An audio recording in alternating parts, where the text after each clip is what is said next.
Demain, renseignez-vous, si vous êtes parent d'élèves, un préavis de grève dans l'éducation nationale a été déposé par le syndicat FSU, syndicat majoritaire.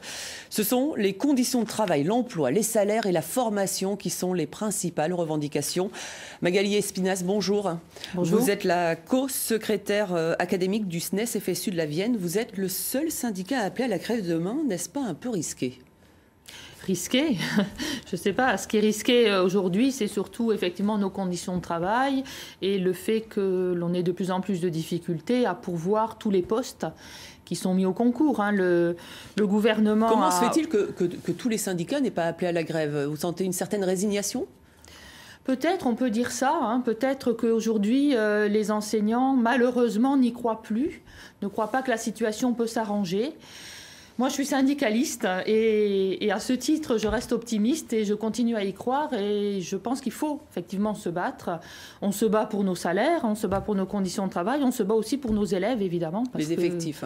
Oui, les notamment. effectifs par classe et plus généralement les conditions de travail, c'est-à-dire le fait que notre métier soit considéré, à nouveau considéré de manière plus positive. On l'a vu récemment dans l'actualité, on est beaucoup mis en cause sur des malentendus. Alors, très souvent. On a un peu de mal à comprendre cette grève. Le gouvernement a augmenté le budget de l'éducation nationale. 60 000 postes au total vont être recréés. En clair, pour vous, c'est pas suffisant ? Alors, je nuancerai. 60 000 postes ont été annoncés sur le quinquennat. Oui. De fait, les postes qui ont déjà été mis au concours ne sont pas tous pourvus parce que le métier n'est plus attractif. Et c'est ça qui est inquiétant. Il n'est pas attractif d'abord au niveau des salaires, parce que... L'un des plus bas d'Europe ? Oui, voilà. Nous décrochons par rapport aux pays de l'OCDE. Nos salaires sont bloqués depuis 5 ans et on nous promet que ça va continuer. Donc, ce n'est pas une promesse très positive, très engageante.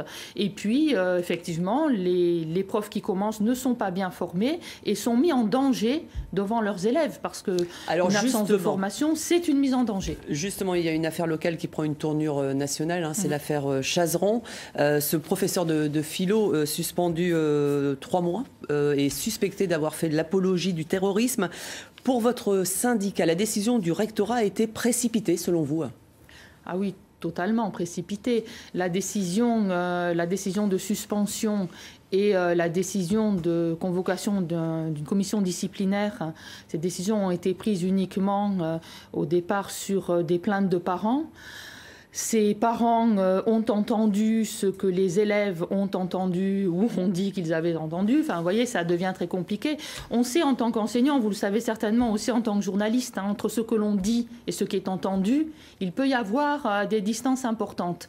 Et si l'élève ne vient pas à la fin du cours ou pendant le cours demander des explications ou avancer ses doutes, et que les parents tout de suite montent au créneau et dans la suspicion avec un courrier au recteur et que le recteur lui-même ne joue pas son rôle de protecteur des enseignants, on se trouve dans cette situation. Merci beaucoup Magali Espinas. Et je rappelle donc ce préavis de grève demain dans l'éducation nationale lancé par votre syndicat, la FSU.